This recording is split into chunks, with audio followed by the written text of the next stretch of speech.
On November 28, 1994, in Arizona, a heavily armored truck belonging to Wells Fargo, a company specializing in cash collection from stores, was parked at a busy retail location. This truck was designed to be bulletproof, with doors that only open from the inside, ensuring complete safety for those inside. On this particular day, which was Thanksgiving in the United States, one of the busiest shopping days of the year, the cash collector exited the truck and entered the store to collect the money. Following the company's protocol, the driver remained in the truck as he was not permitted to leave until the collector returned. After completing his task inside the store, the collector headed back to the truck, only to discover that both the truck and the driver had vanished. He searched everywhere but found no trace of them, growing increasingly concerned and immediately contacted the police. The authorities arrived at the scene and notified the FBI since the cash in the truck was federally insured. FBI agents quickly arrived and began their investigation. They interviewed the collector, who explained that he had been inside the store for only a few minutes and had left the driver, John McCosh, inside the truck, which was loaded with nearly $1 million. By midday, the truck contained close to $1 million. The FBI took the situation very seriously.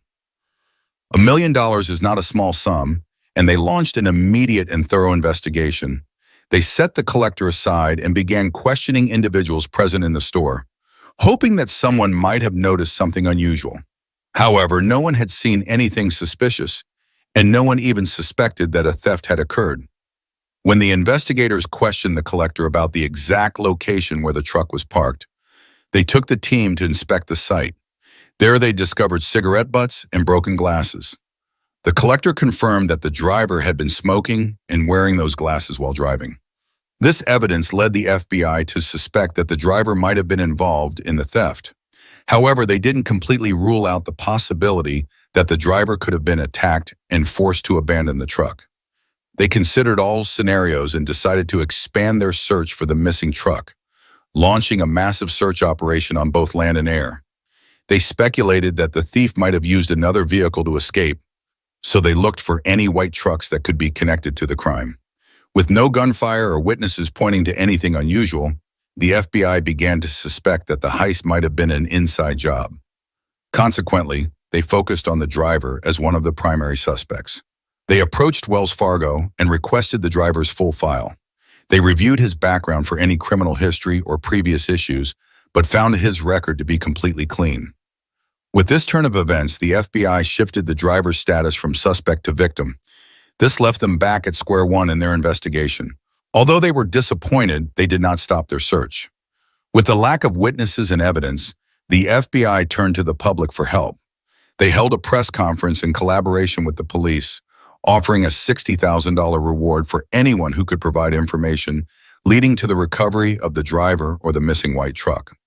Hours after the press conference, the police received a tip about a truck parked outside a church in the area. The caller reported that the truck matched the description of the missing vehicle, that no one was inside, and that the license plate number corresponded with the stolen truck. A team of FBI agents immediately rushed to the location. Upon arrival, they noticed something odd. No one was in the driver's or passenger's bed. They tried to open the truck doors, but they were tightly secured. The investigators contacted Wells Fargo and requested someone to unlock the doors. A Wells Fargo employee arrived and opened the doors for the agents, revealing a shocking surprise inside the truck. The driver's body was found bound and severely beaten. The cash was missing, leaving only some coins and checks behind. The FBI team transported the truck to their office for a thorough examination and sent the driver's body to the coroner to determine the exact cause of death. Blood samples and other evidence were sent to forensic labs for analysis. Days later, the results of the tests and fingerprints came back. All fingerprints found in the truck belonged to the driver alone, with no evidence of any other fingerprints. The coroner confirmed that the driver had died from stab wounds and severe blunt force trauma, and a bullet was discovered in his head. However, they couldn't determine the type of weapon or bullet used, and no traces of gunpowder were found in the truck or on the driver's body, suggesting that the shooter had fired from outside the truck and fled quickly. As the investigation began to take shape, The detectives discovered that the driver had opened the truck door to smoke while the collector was inside retrieving the money. The criminals had seized this opportunity. One of them shot the driver, stole the truck, and then abandoned it near the church. They took the mush and fled, leaving behind approximately $132,000 in coins. Soon after, the investigators received a call from Edward Morgan, who reported seeing a white truck speeding away with a red car in pursuit. Unable to recall the full license plate details, the investigators suggested using hypnosis to recover more information. During hypnosis, Morgan remembered that the truck was red and carried 3 people. He managed to recall 3 numbers from the truck's license plate, 2, 3, and 7. He also described the driver of the red car, and based on his description, the FBI released a photo in the news, offering a $60,000 reward for any information leading to his identification. On December 31st, a month after the truck's disappearance, the FBI received a call from a local woman who claimed to know the person in the news, albeit indirectly. She confirmed that her friend Judy Spinoza had an acquaintance matching the description, James Renan. Renan had a criminal record and had previously attempted to rob a bank. Spinoza revealed that Renan, known by the nickname Yoda, had come to her one day offering a large sum of money after stealing the armored truck. She initially thought it was a joke. She mentioned that Renan had been working as a bounty hunter and was always broke. But on the day of the heist, he appeared with a significant amount of cash. Spinoza also noted that Renan was accompanied by his friend Tim Ring, who was always by his side. At the same time, Detective Steve from the FBI mentioned that he knew Tim Ring as a former informant who provided information about weapons and crimes. This confirmation led the investigators to focus their efforts on tracking James Renan and Tim Ring. The police received a call from Michael Sanders, a bounty hunter, who revealed that he had been part of the plan to steal the armored truck, but decided not to get involved further.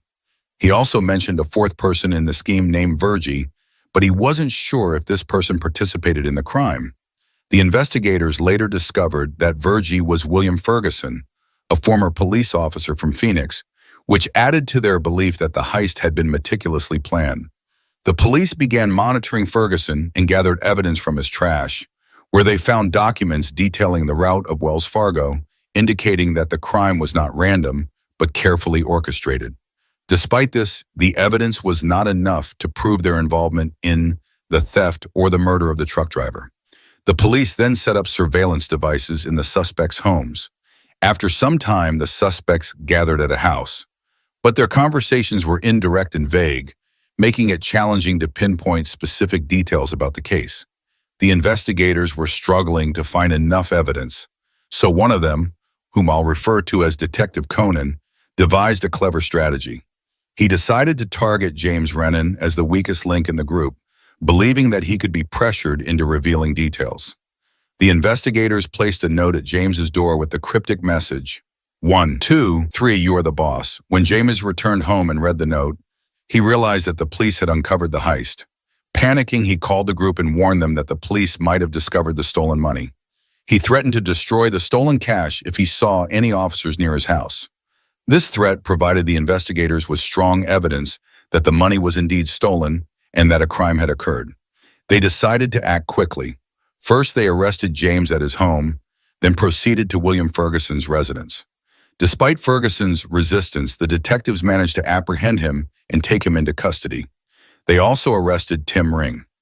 With 3 suspects in custody, the investigators needed additional physical evidence to present to the jury. They began searching the suspects' homes.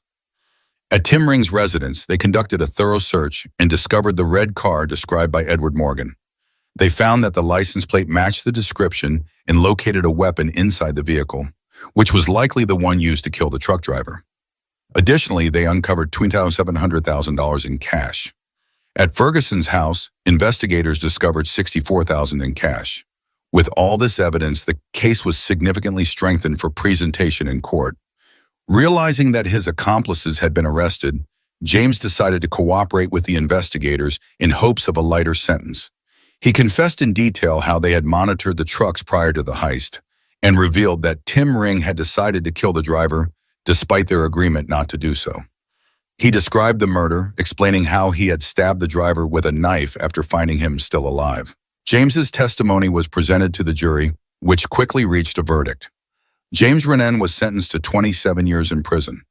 William Ferguson, known as Virgie, was sentenced to 17 years. Tim Ring's case was more complex due to the overwhelming evidence and testimonies against him. The court sentenced Tim Ring to death. And so, our story comes to an end. If you enjoyed this video, don't forget to like and subscribe. See you in the next video. Goodbye.